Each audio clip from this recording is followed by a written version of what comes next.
محمد صهيوني على الكرة.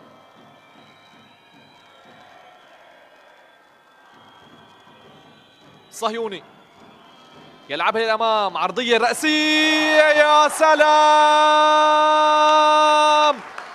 نديم الصباغ يسجل أول الأهداف. نديم ارتقاء بدون أي متابعة، بدون أي تغطية، يلعبها على يسار حارس المرمى، يسجل هدف الأول وهدف السبق للبحارة.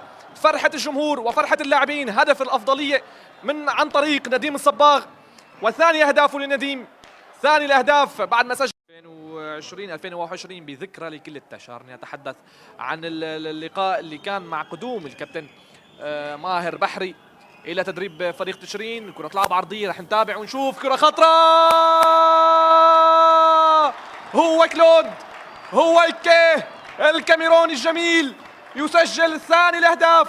كلود إيكيه، كرة عرضية من محمد صهيوني بدون أي متابعة، بدون أي رقابة. كلود إيكيه 20 لعب، انتصر بلقاءين، تعادل في 4. كرة خطرة، نعم، هدف لفريق الساحل، هدف عن طريق حسام العمر، يسجل هدف تقليص الفارق في مرمى ابراهيم عالمة. هدف بوقته، هدف مثالي جدا لحسام العمر، يسجل اول اهدافه مع فريق الساحل، وبكل تاكيد هدف يعطي الامل للساحل بالعوده باللقاء، هدف بتوقيت مثالي.